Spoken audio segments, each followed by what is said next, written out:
The project that's on exhibition here is a self-funded project, which I've been doing for about 20 years. But I dip in and out of it. I do it kind of on and off. I went to the Somme for the 80th anniversary, and I'd been meaning to go before that, but I just hadn't had the time. And I suddenly thought I must go this year because it's the 80th anniversary. And I took all my camera gear and took a lot of photographs of the front line of the Battle of the Somme. And I went along to quite a few of the kind of commemorative events that were happening. And it really sparked my imagination, and it was partly just talking to other people as well that made me very interested in doing a project. My great uncle, William Wyatt Bagshawe, who grew up in Sheffield, in fact lived in Fulwood Road, which is only about a mile from this museum. He was with the Sheffield City Battalion, and I was very determined to try and find where he died and photograph it just as a record. And by doing that, it got me involved in the project. It was really the starting point, was also tracing some of his friends in the Sheffield City Battalion. But I found doing the Great War project that it's almost an overpowering feeling being there. And there's like a presence in the landscape that I feel when I'm there, that I connect to, that I haven't felt anywhere else. The image that inspired the project was this really small photograph of my relative sitting smoking a cigarette with 3 friends who are smoking pipes. I think it's at Cannock Chase, one of the camps in 1915.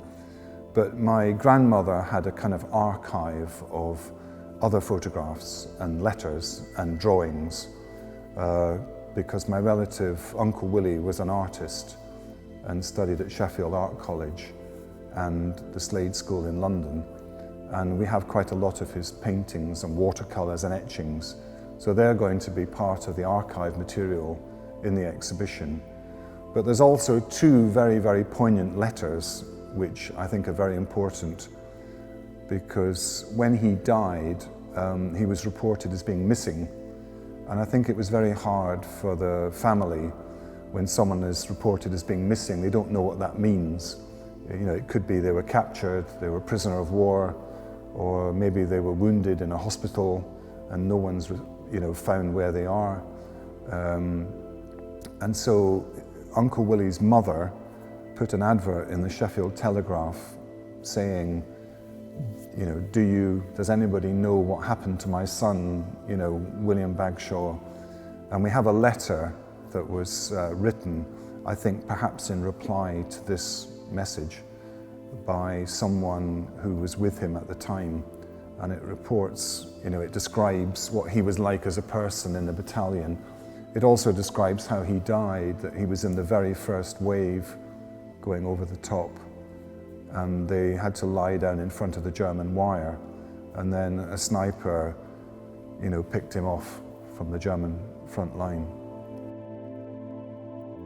So after photographing the landscape in France, I also have been photographing the landscape near Sheffield. I became very interested in the training camp at Redmires, where they stayed for the first winter of the war. And I've been finding where the huts are, and also where they did trench digging above the quarry, above the reservoir at Redmires. And another part of the project was doing still lives or close-ups of shrapnel that I found. Because when you're walking the front line of the Somme, you find quite a lot of bullets and bits and pieces, especially shrapnel.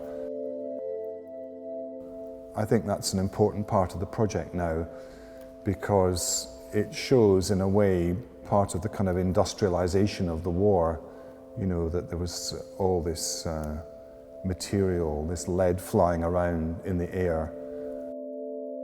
With each new crop and every harvest, you also get a harvest of bullets and shrapnel appearing.